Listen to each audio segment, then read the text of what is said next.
Trust is not a feeling. It's a structure. Most people think of trust as something that either exists or doesn't, something fragile and mysterious, something that can be earned slowly and lost in an instant. But what if trust, especially the trust you have in yourself, is not a fleeting emotion, but a system, a framework you can understand, strengthen, and rebuild even when it's been damaged? This is the core idea behind the 4 pillars of big trust: acceptance, agency, autonomy, and adaptability. Each pillar addresses a fundamental question about your relationship with yourself. Each one can be developed independently, but when all 4 are strong, they create a foundation of confidence that can withstand setbacks, criticism, and uncertainty. Let's explore each one. Pillar 1, acceptance. I am enough as I am. Acceptance is the foundation upon which all other pillars rest. It's the recognition that perfection is unattainable and that you don't need to achieve it to be worthy. Most people live with a constant, low-grade sense that they're not quite enough, not successful enough, not disciplined enough, not far enough along in their journey. This feeling is fueled by comparison, to peers, to strangers on social media, to imagined versions of who we should be. The result is exhausting. Every achievement feels temporary because the goalposts keep moving. Every failure feels catastrophic because it confirms the fear. See, I knew I wasn't enough. Acceptance breaks this cycle. Acceptance doesn't mean giving up on growth. It means separating your worth from your achievements.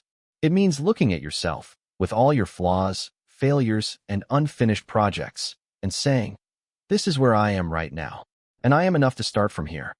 When you stop fighting yourself, you free up enormous energy that was being consumed by self-criticism. That energy becomes available for actual growth, not the desperate, proving something kind of growth, but the calm, genuine kind. Here's a practical step. This week, catch yourself in moments of self-criticism. When the voice says, "You should be further along by now," pause. Replace it with, "I am where I am. I'm working on becoming better." Both things are true. Pillar 2, agency. I can influence my life. Agency is the belief that you have the power to affect your circumstances. It's the opposite of helplessness. People who lack agency feel that life happens to them.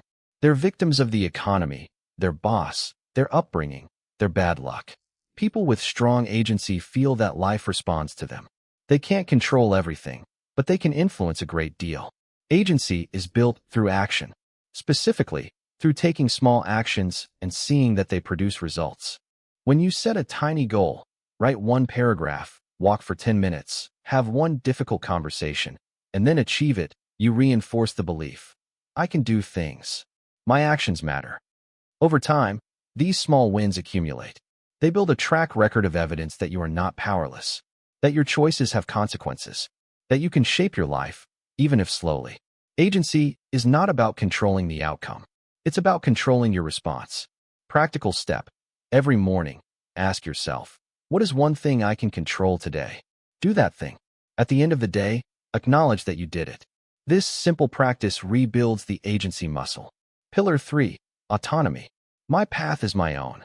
Autonomy is the ability to make choices based on your own values and goals, rather than external expectations. It's the difference between living someone else's life and living your own.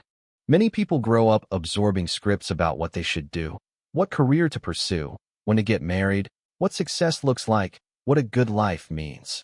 They never stop to ask whether these scripts actually fit them. They just follow along, often achieving impressive things, but feeling strangely empty. Autonomy is the process of reclaiming authorship of your own life. It means pausing to ask, do I actually want this? Or was I told to want it? Am I making this choice because it aligns with my values, or because I'm afraid of what others will think if I don't? Developing autonomy is uncomfortable. It means disappointing people. It means standing alone sometimes. It means tolerating the anxiety of not having a guaranteed path and choosing anyway. But the reward is profound, a life that feels like yours. Not a performance, not an obligation, but a genuine expression of who you are. Practical step. Take 1 area of your life where you feel stuck or resentful. Ask yourself, whose expectation am I trying to meet here? What would I choose if no one were watching? Write down the answer. It might surprise you. Pillar 4, adaptability. I can handle what comes. Adaptability is the ability to respond to challenges, setbacks, and unexpected changes with flexibility and emotional intelligence. It's the pillar that ensures your confidence doesn't crumble when life doesn't go according to plan. People with low adaptability are rigid.